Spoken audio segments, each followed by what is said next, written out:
네, 오늘 우리에게 주시는 하나님의 말씀은 신약성경 히브리서 6장 20절 말씀입니다. 신약성경 히브리서 6장 20절 말씀 함께 읽도록 하겠습니다. 신약성경 358페이지쯤에 있습니다.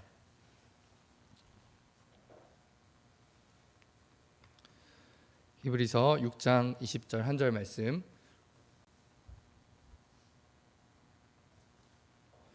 우리 함께 읽도록 하겠습니다. 시작. 그리로 앞서 가신 예수께서 멜기세덱의 반차를 따라 영원히 대제사장이 되어 우리를 위하여 들어가셨느니라. 아멘. 네, 오늘은 소교리 문답 24에서 26문 그리스도의 직무, 또 다르게 표현하기로는 그리스도의 삼중직이라는 내용을 함께 살펴보려고 합니다. 소교리 문답 21에서 28문까지는 이제 기독론이라고 하죠. 곧 우리의 구원자 예수 그리스도께서 어떤 분이시고 또한 우리를 위해서 어떤 일을 행하셨는지를 알려주고 있습니다. 바로 지난 시간에는 21에서 23문을 통해서 이제 기독론의 개요를 함께 살펴봤습니다. 예수님께서는 하나님의 영원한 아들이신데 사람의 몸을 입으셔서 한 인격 안에 신성과 인성 두 본성을 취하셨다라는 내용을 21문을 통해서 보았고요. 22문에서는 그리스도께서 성육신 하셨는데 이 그리스도께서는 일반적인 출생법으로 태어나지 않으시고 성령으로 잉태되어서 죄가 없으신 채로 태어나셨다. 그래서 죄인된 우리를 구원하기에 합당한 자격을 갖추신 채로 이 땅에 오셨다라는 내용을 살펴봤습니다. 그리고 23문인데요. 23문은 이 문답 자체가 새로운 내용을 하고 있다기보다는 이후에 있는 내용들을 좀 이제 미리 알려주는 이제 그 브릿지 같은 역할을 하는 내용입니다. 23문에서는 이런 예수 그리스도께서 우리의 구속자로서 어떤 직분을 수행하시는지를 말해주고 있습니다. 우리 23문을 제가 질문하고 성도님들께서 답을 해주시면서 한번 읽어보도록 하겠습니다. 그리스도께서 우리의 구속자로서 무슨 직분을 수행하십니까?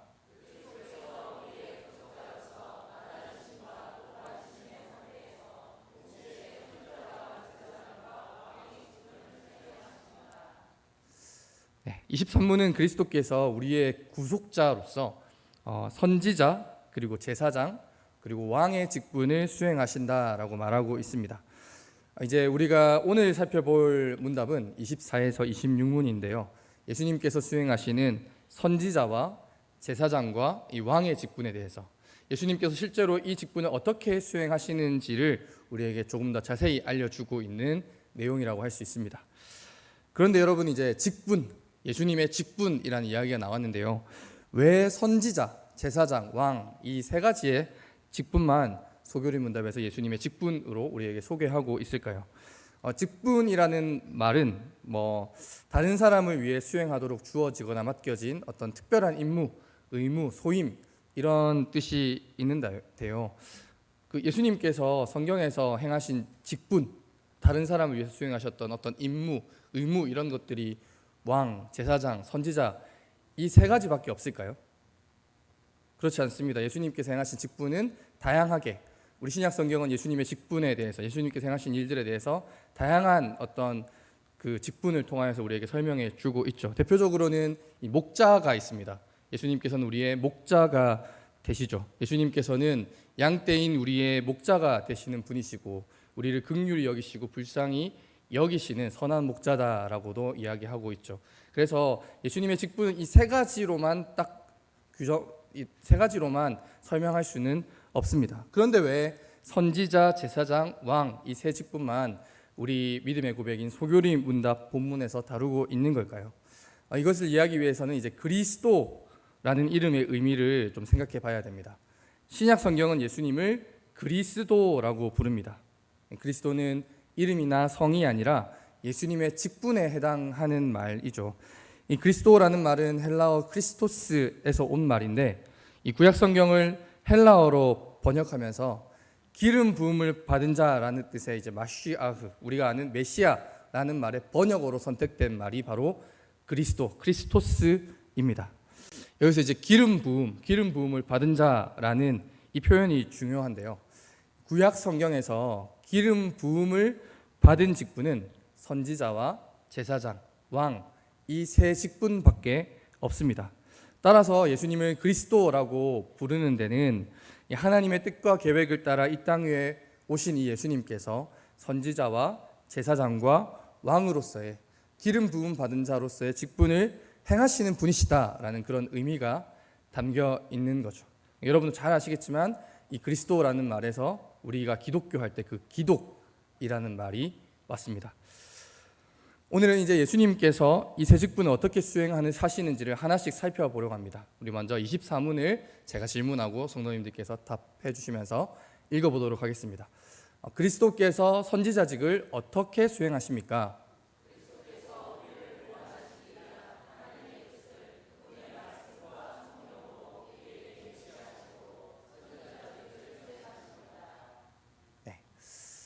여러분, 선지자 하면 어떤 사람이 생각이 나시나요? 우리 성경에서 이제 이사야서부터 구약 성경의 마지막 책인 말라기까지를 선지서라고 이야기하죠. 선지자들이 하나님의 뜻을 따라 기록한 계시와 예언들을 기록한 책을 우리가 선지서라고 부릅니다. 그리고 기록을 남기지는 않았지만 엘리야와 엘리사, 더 위로 올라가면 사무엘도 우리가 선지자라고 부르죠. 그렇다면 여러분, 선지자는 무엇을 하는 사람일까요? 선지자는 하나님을 위하여 하나님께서 주신 계시나 말씀을 받아서 사람들에게 그것을 전달하고 그 계시를 해석하는 직분을 맡은 사람들을 우리가 이제 선지자라고 부릅니다. 그래서 이 선지자들은 하나님의 말씀을 전달하고 하나님의 뜻을 따라 예언을 해야 했기 때문에 그 시대의 악함을 고발하고 부정한 왕이나 부정한 공직자들에게 엄중한 경고를 선포했습니다. 그리고 하나님의 언약 백성들에게 하나님의 말씀을 선포하는 일을 정말 최선을 다해서 했죠. 그것을 위해서 때로는 고난당하고 박해당하고 목숨을 잃는 일까지도 있었습니다. 그리고 하나님께서 베푸실 구원과 회복에 대한 위로와 희망의 메시지를 전달하는 역할도 바로 이 선지자들이 하는 일이었습니다. 예수님께서 우리를 위하여 선지자의 직분을 수행하신다라고 우리 소교리 문답 본문이 말하고 있습니다. 우리 히브리서 1장 1절과 2절의 말씀을 같이 한번 읽어보도록 하겠습니다. 시작. 옛적의 선지자들을 통하여 여러 부분과 여러 모양으로 우리 조상들에게 말씀하신 하나님이 이 모든 날 마지막에는 아들을 통하여 우리에게 말씀하셨으니 이 아들을 만유의 상속자로 세우시고 또 그로 말미암아 모든 세계를 지으셨느니라. 아멘. 옛적에는 선지자들을 통하여서 말씀하셨던 하나님께서 이 모든 날 마지막에는 오늘 우리가 살아가는 이 시대 가운데에서는 아들이신 예수님을 통하여서 우리에게 말씀하신다라고 히브리서 말씀이 우리에게 분명하게 증언하고 있습니다. 예수님께서도 선지자들과 같이 이 땅에 오셔서 하나님의 계시와 하나님의 말씀을 선포하는 선지자로서의 역할을 감당하셨습니다. 예수님께서는 우리를 구원하시기 위한 그 하나님의 뜻을 그분의 말씀과 성령으로 우리에게 계시해 주시는 일을 하셨죠. 하지만 이 예수님께서 다른 선지자들과 달랐던 것은 선지자들은 하나님의 종이었지만 아무리 그들이 대단한 하나님의 말씀을 전한다고 하더라도 결국에는 사람이었지만 예수님께서는 스스로 영원한 하나님의 말씀이신 분이셨고 또한 하나님의 아들, 하나님이시다라는 사실이 다른 점입니다. 그리고 구약의 선지자들은 미래에 대한 예언을 하면서 오실 메시아와 그리고 그 메시아가 이루어갈 하나님의 나라에 대한 예언과 소망을 선포했습니다. 하지만 예수님께서는 구약 시대의 예언자들이 선지자들이 기다려왔던 바로 메시아 그분이셨고 구약의 선지자들이 예언했던 하나님의 나라를 이 땅 위에 선포하고 하나님께서 우리에게 주셨던 모든 계시를 온전히 이루어갈 분이셨습니다. 예수님께서는 이렇게 완전한 계시를 우리에게 주시기 때문에 이 땅 위에서 선지자의 직분을 수행하신 것입니다. 우리 계속해서 소교리 문답 25문을 같이 한번 읽어보도록 하겠습니다. 그리스도께서는 제사장직을 어떻게 수행하십니까?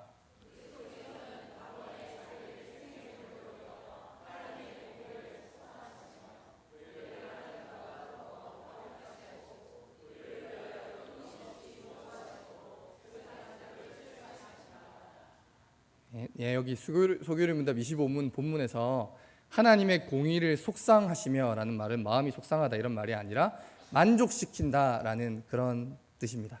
하나님의 공의를 만족시키신다라는 의미가 있습니다. 구약 성경에서 이 제사장은 아무나 할 수 있는 직분이 아니었습니다. 굉장히 중요한 직분이 바로 제사장이었죠. 하나님께 택함 받은 사람들, 특별히 레위인 중에서도 아론의 자손들만이 할 수 있는 직분이 바로 제사장이었습니다. 제사장이 하는 일들은 다양했지만 크게 세 가지로 나눌 수가 있었는데, 가장 대표적인 일은 이스라엘 백성들을 위하여 하나님께 제사를 드리는 일이 있었습니다.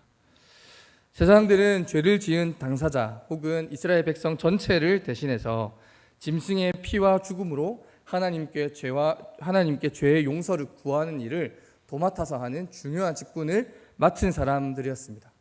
또 제사장들은 백성을 대신하여서 하나님께 중보의 기도를 드리는 중보자로서의 역할도 했습니다.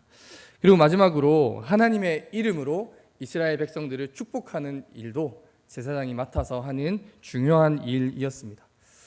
이렇게 아무나 할 수 없는, 그러니까 아론의 자손만이 할 수 있는 제사장직을 예수님께서는 어떻게 하실 수 있었느냐, 우리가 오늘 읽은 히브리서 6장 20절 본문에서도 말을 하고 있지만 예수님께서는 아론의 자손은 아니십니다. 그래서 일반적인 방법으로는 제사장이 될 수 있는 그런 혈통을 가지지 않으셨지만 예수님께서는 살레망 멜기세덱의 반차를 따라서 영원한 대제사장이 되셨다라고 히브리서 말씀이 우리에게 증언하고 있습니다. 구약의 제사장들은 소와 양과 같은 짐승의 피를 흘려서 제사를 드렸습니다. 그런데 이 짐승의 피와 생명을 드리는 제사는 우리들의 죄의 문제를, 인간이 가지고 있는 이 죄의 문제를 온전하게 해결할 수는 없었습니다. 이 인간이 가지고 있는 죄의 문제를 근본적으로 해결할 수 있는 방법은 아니었다는 거죠. 이 제사는 영원하지도 않고 일시적인 것이었습니다.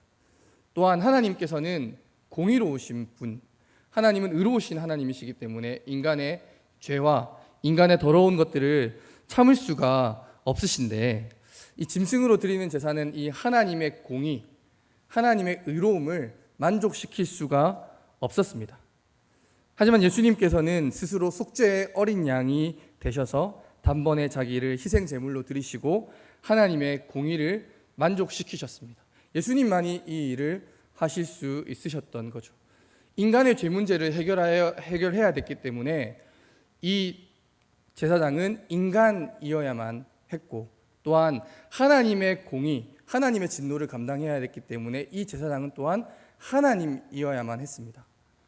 완전한 인간이시고 완전한 하나님이신 분, 그분은 바로 우리 주 예수 그리스도시죠. 예수님께서는 자기 목숨을 바치셔서 우리 모든 죄 문제를 해결하는 우리의 제사장이 되셨습니다. 히브리서 9장 25절을 우리가 함께 읽어보도록 하겠습니다. 함께 읽겠습니다. 시작. 이와 같이 그리스도도 많은 사람의 죄를 담당하시려고 단번에 들이신 바 되셨고 구원에 이르게 하기 위하여 죄와 상관없이 자기를 바라는 자들에게 두 번째 나타나시리라. 아멘. 예수님께서 단번에 자기를 희생 제물로 드리심으로 하나님과 우리 인간 사이에 끊어졌던 관계를 다시 회복시켜 주셨습니다. 그리고 죄로 인하여 원수되었던 하나님과 우리 인간의 관계를 예수님께서 다시 화목하게 해 주셨습니다. 우리 로마서 5장 10절에 11절 말씀도 같이 한번 읽어보도록 하겠습니다. 시작. 곧 우리가 원수 되었을 때에 그의 아들의 죽으심으로 말미암아 하나님과 화목하게 되었은즉 화목하게 된 자로서는 더욱 그의 살아나심으로 말미암아 구원을 받을 것이니라. 그뿐 아니라 이제 우리로 화목하게 하신 우리 주 예수 그리스도로 말미암아 하나님 안에서 또한 즐거워하느니라. 아멘. 예수 그리스도께서 자기 목숨을 우리를 위하여서 바치심으로써 제사장의 직분을 감당하심으로써 하나님과 우리 간에 끊어졌던 관계가 회복되는, 하나님과의 화목함이 회복되는 놀라운 역사가 일어나게 된 것입니다. 또 예수님께서는 우리를 위하여 끊임없이 중보하심으로써 제사장직을 수행하고 계십니다. 예수님께서는 지금도 하나님의 보좌 우편에서 우리를 위하여서 중보하고 계십니다. 히브리서 7장 25절을 보면은 그러므로 자기를 힘입어 하나님께 나아가는 자들을 온전히 구원하실 수 있으니 이는 그가 항상 살아계셔서 그들을 위하여 간구하심이라. 아멘. 이렇게 히브리서 말씀이 증언하고 있습니다. 예수님께서는 자기를 제물로 드리셔서 제사장의 직분을 감당하시고 또한 하나님의 보좌 우편에서 우리를 위하여서 날마다 중보하심으로써 제사장의 역할을 동시에 하늘에서도 감당하고 계신 것입니다. 우리 마지막으로 26문을 또 같이 한번 읽어보도록 하겠습니다. 그리스도께서는 왕직을 어떻게 수행하십니까?